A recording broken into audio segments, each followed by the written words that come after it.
साथ संगत जी, प्यार से कहना धन निरंकार जी। प्रेमा ने बोला धन निरंकार जी। आज नांदेड़ में जहाँ आप सब एकत्रित हुए, ये एक निरंकार की यश गाने के लिए, निरंकार के साथ जुड़ने के लिए, संतों के वचनों को श्रवण करने के लिए और वो वचनों को जीवन में ढालने के लिए। तो अब जो ब्रह्म ज्ञान प्राप्त करके जो आज बार बार भी आवाज़ सुन रहे थे कि ये ब्रह्म ज्ञान की दात जिन्होंने ले ली मुबारक, और जिन्होंने नहीं ली वो जीते जी ये अभी इसको प्राप्त कर सकते हैं। तो कैसे ये ब्रह्म ज्ञान का काम तो संसार से अंधेरा मिटाना, रोशनी लाना है। तो दासी जब इस जगह का नाम नांदेड़ सुन रही थी तो वो ऐसे सुनाई दे रहा था जैसे ना अंधेर, कि किस तरह अंधेरा कहीं ना रहे और हर कोई जहाँ अपना जीवन इस रोशनी में, इस सच्चाई से रूबरू होकर जीता रहे, वहीं हर एक तक भी इस ब्रह्म ज्ञान का, इस रोशनी को पहचानने की जिम्मेवारी कि कैसे अपने जीवन से, अपने कर्मों द्वारा इस मिशन का प्रचार करें, और साथ ही कैसे फिर एक जीते जी हम जब अपने रोल्स एंड रिस्पॉन्सिबिलिटीज़ को कर रहे हैं, वहीं साथ ही फिर एक संसार के उद्धार के लिए भी ये सोच बनी रहे कि खुद को पहले संवारना है, और फिर जब संवरने की तो कोई जर्नी एक ये चलती ही जाती है, पर जब वो भाव मन में बैठे होते हैं कि जहाँ एक हमारे जीवन में ये आनंद की अवस्था आ गई, ये हम संसारिक सुख दुख से ऊपर हो गए, तो फिर ये जीवन औरों को संवारने के लिए भी हमेशा इच्छुक रहता है। तो किस तरह हर एक के जीवन में जहाँ हम खुशियाँ फैलाने का काम करें, वहीं एक मन में अहंकार के जन्म को होने से रोकें। कि अक्सर ये भी देखा गया है कि कोई छोटी सी उपलब्धि भी एक मनुष्य को बहुत ही मन ऐसा कर देती है कि उसको लगने लगता है कि करने वाला तो मैं हूँ, मेरे करने से सब होता है। किस तरह वो भूल जाता है मनुष्य कि ये परमात्मा ने अगर काबिलियत बख्शी है तो ही कुछ करने लायक हैं। जैसे एक शायर ने भी कहा कि मैं सूरज को भी पाके भूला नहीं अदब, वो जुगनू का साथ पाकर भूल गया और मगरूर हो गया। तो कैसे वो बात कि किस तरह एक व्यक्ति अगर इतनी उपलब्धि में हो फिर भी उसके मन में एक आदर सत्कार, हर एक के लिए मन में प्यार, अपने मन में एक हम्बलनेस, एक नम्रता, एक झुकाव हो, एक करुणा दया हो मन में, तो उसको कितनी भी उपलब्धि मिल जाए, जैसे वो सूरज को सिंबॉलिकली कह रहे थे कि सूरज से ज़्यादा रोशनी और किसी चीज़ में एक देखा जाए तो फिर नहीं होती। तो कैसे एक सूरज के साथ रहकर भी अगर मन उसका, शायर का एक कोमल रह रहा है और बाकी छोटी छोटी उपलब्धियां पल भर की भी उसमें होने वाले ये भी अपने आप को खो बैठते हैं, ये मन में अहंकार भर लेते हैं। तो कैसे हमने हर समय जब इस दातार, इस निराकार के रंग में रहना है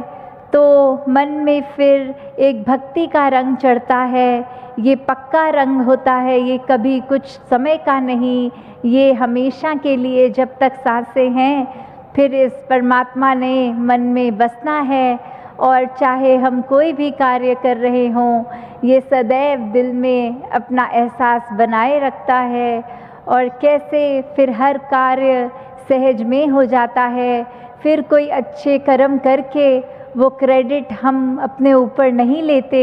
क्योंकि ये दातार की समझ आ जाती है। तो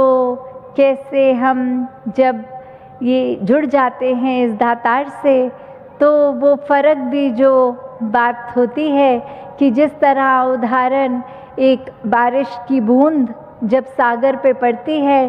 तो वो सागर ही बन जाती है, फिर वो बारिश की बूंद और सागर में कोई फ़र्क नहीं रह जाता, वो इस तरह एक में खो जाते हैं। जैसे अक्सर गीत में भी सुनते हैं, शायद दासी वर्ड्स थोड़े गलत कर दे क्योंकि दासी को मराठी नहीं आती, कि मी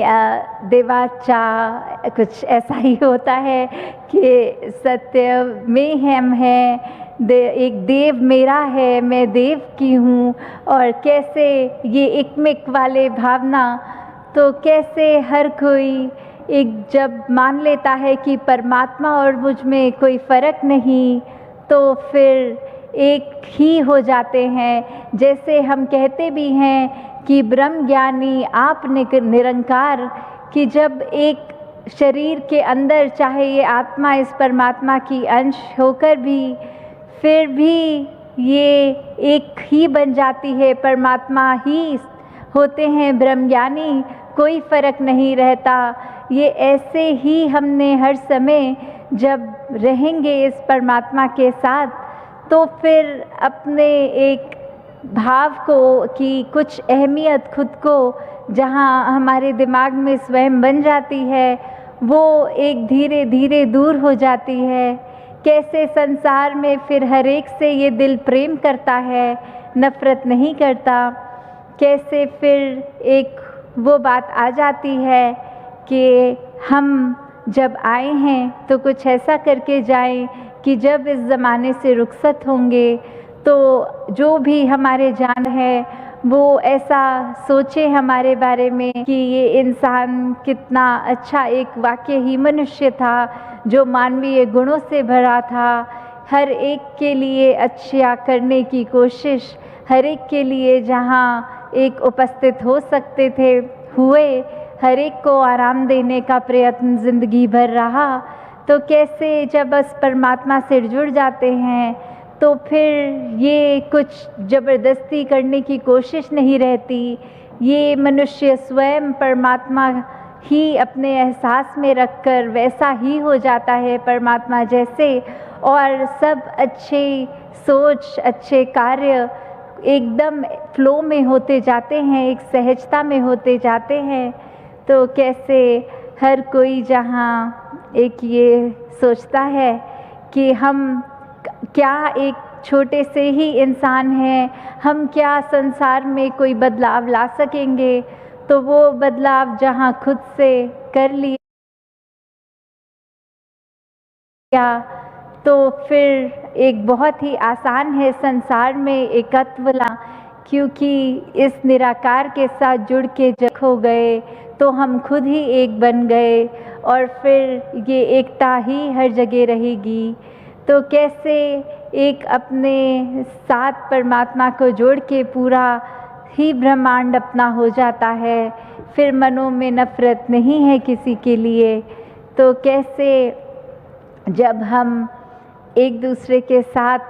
कुछ भी कार्य करने से पहले ये सोच लें कि उस व्यक्ति में भी परमात्मा है,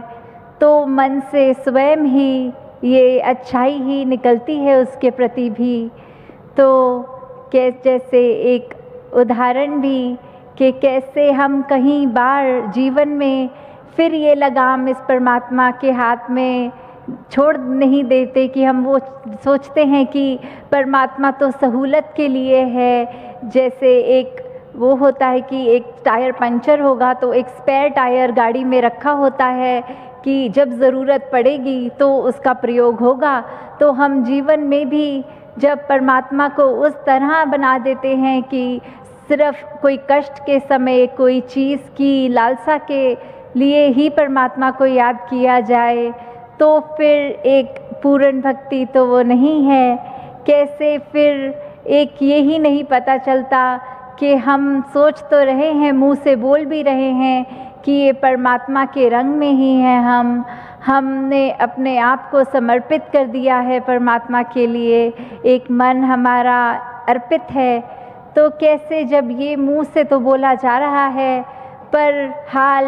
उसकी तरह ही कि एक बकरियां चराने वाला जब एक देखता है कि उसको कोई पूछता है कि आप बकरी चरा रहे हैं तो कौन कंट्रोल में है, तो वो व्यक्ति बोलता है कि मेरे ही इशारों पे जिस तरफ मैं इशारा कर रहा हूँ